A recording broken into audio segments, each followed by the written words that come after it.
صباح الخير.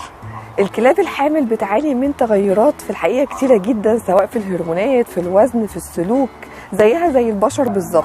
فتعالى اقول لكم بالظبط ازاي الفترة دي نتعامل معاهم، سواء من الناحية النفسية، سواء من ناحية الاهتمام بالكلب الحامل، ازاي نتعامل معاه في الفترة دي، وخصوصا كمان التغذية. فتعالى اقول لكم على الحاجات دي علشان نمشي عليها بالظبط، علشان ان شاء الله الفترة دي تعدي بسلام ومن غير اي مشاكل خالص. اول حاجة ان فترة الحمل تقريبا بتبقى 63 يوم، ممكن تنقص يومين تزيد يومين، بتبقى في الرينج ده. ومش معنى في الحقيقة انها حامل ان احنا نأيد الكلبة بحركتها، ده من الخطأ. لا بالعكس، ان احنا نسيبها تعيش يومها الروتيني العادي اللي احنا متعودين عليه، ولكن مع بعض الاحتياطات الاساسية اللي لازم ناخد بالنا كويس جدا منها الفترة دي. تعالى اقول لكم عليها. اول حاجة ان اول ما نعرف ان الكلبة حامل، اول حاجة نعملها نروح الدكتور البيطري الخاص بالكلبة بتاعتنا علشان نكشف عليها ونعرف بالظبط الحالة الصحية فيها. هل محتاجة فيتامينز؟ لا مش محتاجة. هل حالتها الصحية هنمشي ازاي طول فترة الحمل؟ نظام الغذاء، كل الكلام ده كله الدكتور اكتر واحد هيساعدنا ان احنا نبتدي من اول يوم نمشي معاها ازاي بالظبط. تاني حاجة ان احنا لازم نتأكد ان الكلبة ما فيهاش ديدان، علشان طبعا هي ممكن تتنقل للجراوي، فنتأكد. ولو مش متأكدين وان احنا ما اديناش الجرعة قبل فترة الحمل، فلازم نديها جرعة الديدان علشان نتخلص منها وما تتنقلش للجراوي.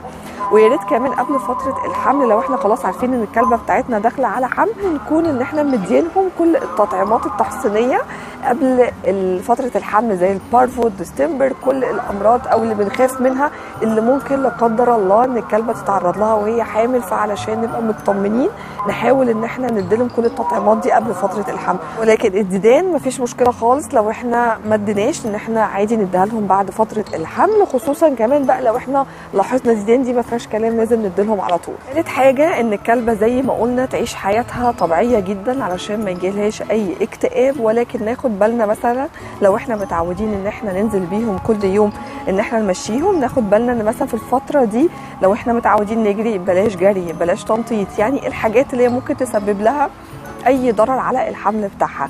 وناخد بالنا كمان ان لو في اطفال في البيت التهريج معاهم واللعب معاهم هيبقى مختلف شويه، لان في بعض الاطفال يعني بيبقى تهريجهم زياده، مثلا يطلعوا عليهم يبتدي يحصل خبط بينهم او ضرب مثلا بسيط كده بالايد. فننبه على اطفالنا في الفتره دي، يا ريت ان اللعب معاهم يكون بحساب وبالراحه جدا، خصوصا منطقه البطن، ونحاول ما نلمسهاش خالص الفتره دي. رابع حاجه ان معظم الكلاب في الفتره دي بتعاني فتره الصبح من الغثيان، فده طبيعي جدا ما نقلقش. فممكن في الحاله دي ان احنا ناجل الوجبه لبالليل لغايه الفتره دي الاولانيه او الاسبوعين، انها تعدي تقريبا بعد اسبوعين الحاله دي بتختفي وبتبقى مش موجوده. في بعض الكلاب بتطول معاها، لكن الاغلبيه هي بتبقى بس اول اسبوعين في فتره الحمل. خامسا ان معظم الكلاب في الفتره دي بتبقى منفعله شويه للتغيرات الهرمونيه دي، طبعا بتسبب لها انفعال، بتبقى بشكل غير طبيعي. يعني هتلاقوا الكلبه طبعا مختلفه، وخصوصا للدوشه هتلاقيها بتجتنب كل الدوشه، تلاقيها انها راحت قعدت لوحدها، فما نقلقش خالص، ده طبيعي جدا. بجانب برضو لو في ناس غرب جولكوا او ضيوف جم عندكم هتلاقوها برضو بتتجنبهم وبتحاول انها تقعد لوحدها في الفتره دي، فما نقلقش، ده عادي جدا في الفتره دي لغايه لما تولد، وبعد كده بترجع طبيعتها خالص. هي بتبقى خوف وتغيير في الهرمونات، هو كل ده اللي بيسبب لها الاضطراب في التصرفات شويه. في بقى سؤال بيتسال كتير قوي، هل الكلبه الحامل ينفع انها تاخد الحمام بتاعها او الشاور وهي حامل؟ مش هيبقى فيه اي مشكله عليها. في الحقيقه ان في بعض من الناس مش بتحب انها تحمي في الفتره دي، ولكن انا شايفه مفيش اي مشكله، ولكن مع بعض الاحتياطات اللي هقول لكم عليها.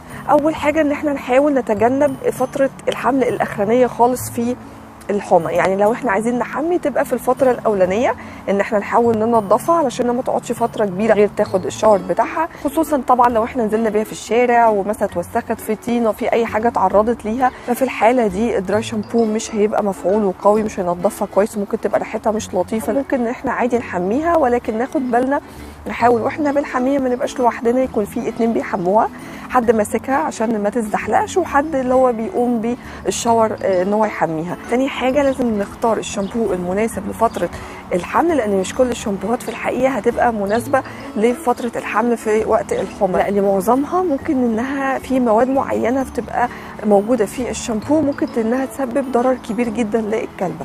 فلازم واحنا بنشتري الشامبو يكون امن للفتره دي عشان ما يسببش اي مشكله. طيب ثالث حاجه، لو احنا لقينا الكلبه توترت يا ريت نخرجها على طول عشان التوتر ده ما يسببلهاش اي حاجه لا قدر الله بعد كده. ففي الحاله دي نشفها كويس جدا ونطلعها على طول، ويا ريت ان احنا يبقى معانا سشوار ويبقى كل ده داخل الحمام ان احنا ننشفها بحيث انها ما تطلعش تاخد اي برد او اي حاجه. احنا بنحاول ناخد الاحتياطات الكامله علشان الكلبه ما تتعرضش لاي حاجه مرض خفيف حتى لا قدر الله في الوقت ده. بقى في كلاب اساسا انها ما بتحبش الميه وبتتوتر منها من اقل حاجه، فيا ريت بقى في الحاله دي لو كلبتنا انها بتخاف من الميه وانها اساسا في الوقت العادي انها بتتوتر، فبالتالي توترها هيبقى بزياده في الفتره دي، فبلاش ان احنا نعرضها للحمام خالص او الشاور في الفتره دي. احنا هنضطر ان احنا نستخدم وايبس امن ان احنا نمسحها بيه، وبعد كده ان احنا نحط عليها الدراي شامبو على قد ما نقدر ننضفها. ده هيبقى احسن حاله للكلاب اللي هي بطبيعتها بتبقى متوتره. ويا ريت ناخد بالنا برضو ان في نهايه فتره الحمل كمان نبعد عن الشاور زي ما قلت لكم. يعني لو احنا اضطرينا ان احنا نحاول ناخد بالنا جدا الفتره الاخرانيه دي ما نعرضهاش لاي مكان ممكن معرض انها تتفسخ منه، علشان احنا ما نضطرش برضو انها نحميها في الفتره دي. فناخد بالنا كويس جدا ان احنا في الفتره الاخرانيه اللي من بعد 40 يوم تقريبا من فتره الحمل انها ما نعرضهاش للشاور خالص. هنيجي بقى لنقطه مهمه جدا وهي التغذيه. الفتره دي الكلبه لازم تاكل كويس جدا، يكون الاكل محتوي على نسبه عاليه سواء من البروتين، الدهون، المعادن كويس جدا. وهنقسمها ازاي؟ تعالى اقول لكم ان الاكل في الفتره الاولانيه في الحمل غير الفتره الاخرانيه. هنقسمها الاول للتلتين الاولانيين من فتره الحمل، والكلبه في الحاله دي انها بتاكل زيها زي اي كلب بالغ اللي هي الوجبه الكامله يوميا على بالليل، نخليها بالليل. وبتبقى طبعا زي ما انا قلت لكم بتبقى محتويه على عناصر غذائيه، نزود في البروتين، نزود في الخضار على قد ما نقدر عشان نحاول ان احنا نغذيها من الحاجات المفيده سواء الخضار او البروتين. الاخير من فتره الحمل اللي هو تقريبا بعد 40 يوم، الفترة دي الجراوي بتكبر بشكل سريع جدا، بتتطور داخل البطن، فبالتالي حجم الجراوي بياخد مساحة كبيرة من بطنها، وده طبعا بيقلل من مساحة الأكل أو الطعام داخل الجهاز الهضمي. طب هنعمل إيه في الفترة دي؟ إن إحنا هنحط كميات قليلة ولكن على فترات متكررة، يعني ممكن نأكلهم من 3 مرات ل4 مرات، ولكن الكميه تبقى قليله بحيث ان هم يعرفوا ياكلوها ويخلصوها وما تسبب لهمش اي ضغط على معدتهم او ان هم بعد كده ان هم ممكن يرجعوا. فعلشان كده نحاول ان احنا ننظم مواعيد الاكل في الفتره دي، علشان مثلا ما نديلهمش الوجبه الواحده ونلاقيها ان هي ما قدرتش تكملها ورجعت وخلاص كده اكتفينا ونقول انها مش قادره. لا، هي في الحقيقه الكميه هي اللي مش قادره تخلصها، ولكنها ممكن تاكل تاني بعد مثلا 3-4 ساعات. نحاول ننظم الموضوع ده كويس جدا علشان لان نخلي بالنا يا جماعه ان سوء التغذيه مش مرتبط بس بالاكل القليل، ولكن برضو السمنه او زياده الوزن ليها مشاكل برضو مش حلوه في الحمل بالذات، خصوصا وقت الولاده، بتسبب تعثر في الولاده وكمان بتاثر على كميه الحليب في الرضاعه. وكمان طبعا سوء التغذيه لو الاكل قليل او مش فيه العناصر الغذائيه الكامله، ده طبعا بيسبب ضعف للام بجانب كمان ضعف للجراوي. فناخد بالنا كويس جدا. ايه هو المعدل الزياده الطبيعي اللي المفروض الكلبه تزيده بس في الفتره دي عشان بقى الزياده؟ او هو بيبقى من 15 ل 20% من وزنها الطبيعي من قبل الحمل. علشان كده اول ما نعرف انها حامل نوزنها علشان نقدر نتابع الوزن بتاعها، عشان لو لقيناه فيه زياده ان احنا نبتدي ننظم الوجبات زي ما انا قلت لكم، ان نقلل الكميه ولكن على فترات. مثلا لو لقينا انها بتزيد قوي يبقى نخليها 3 مرات بلاش 4 مرات. لو لقينا انها مش بتزيد او المعدل بطيء جدا ان احنا ممكن نضيف لها وجبه كمان. فهو الموضوع بيختلف طبعا على حسب طبيعه الكلبه بتاعتنا وعلى شهيتها في الفتره دي.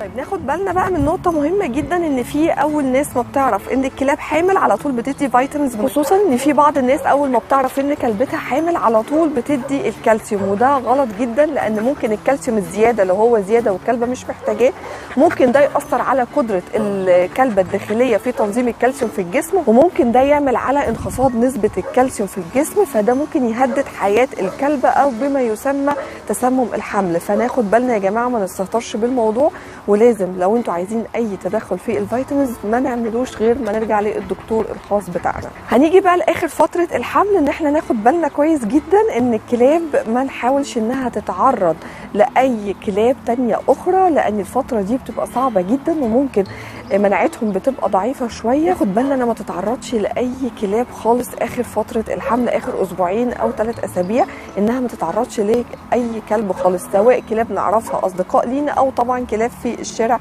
لما ننزل بيهم. وده علشان ما يجيلهمش اي فيروس لا قدر الله ممكن يسبب مشكله ليهم وللجراوي قويه جدا، زي مثلا فيروس الهيربز اللي ده ممكن يسبب لموت لو اتنقل للكلاب، طبعا بيسبب موت للجراوي. فناخد بالنا كويس جدا ان هم ما يتعرضوش لاي كلب عشان ما يجيلهمش اي فيروس خالص. بقى لنهايه فتره الحمل، ان احنا لازم تكون الشخص اللي هيولدها لازم هو اللي يكون متواجد معاها في اخر فتره الحمل. طبعا هيبقى احسن لو احنا معاها من اول الفتره، ولكن مفيش مشكله طبعا لان اكيد هيبقى حد من اهل البيت، ولكن لازم تحددوا بالظبط مين اللي هيكون قاعد معاها عشان قبلها باسبوعين هو اللي هيكون معاها في الفتره دي، لان اخر اسبوعين دي بصراحه بتبقى اكتر فتره صعبه، ان الكلبه بتتقل وبتبقى التغيير في الهرمونات زي ما انا قلت لكم بيشقلب حالها خالص. فيبقى طبعا الطبطبه بزياده، التعامل معاها بحنيه بيبقى بزياده جدا الفتره دي. طبعا اللي قرر خلاص ان هو يقعد معاها يكون فتره هو ده اللي هيبقى موجود معاها فتره الولاده. وما تقلقوش مفيش يعني اي تدخل بيحصل مننا اثناء فتره الولاده، للطوارئ لاي حاجه، ونبقى جنبهم عشان بس لو في حاجه احنا نقدر نساعدهم فيها لو بسيطه نبقى متواجدين طبعا جنبها. اخر حاجه بقى ان احنا لازم نختار المكان اللي هتولد فيه برضو قبلها بالاسبوعين دول، نحدد المكان اللي هتتنقل فيه، سواء البوكس لو البوكس يا جماعه مش مساحته مش كفايه يا ريت ان احنا نجيب حاجه اكبر، او ان احنا ممكن نخصص لها اوضه، او في بعض الناس بتحب انها تولد في الحمام، دي طبعا بتبقى فكره لذيذه ان احنا نفرشه ونحط الكلبه فيه انها تولد فيه، لانه يكون سهل التنظيف بعد الولاده. ولكن لو ما فيش حمام عادي الاوضه برده بتبقى كويسه جدا، ولكن داخل الاوضه ما نسيبش الكلبه كده، نجيب بوكس مخصوص كده بيتعمل اثناء الولاده عشان الكلبه تبقى قاعده فيه وتكون الجوانب بتاعته مش عاليه، تكون يا دوبك مرتفع حاجه بسيطه علشان نحمي الجراوي انها لما تقوم على حيلها شويه انها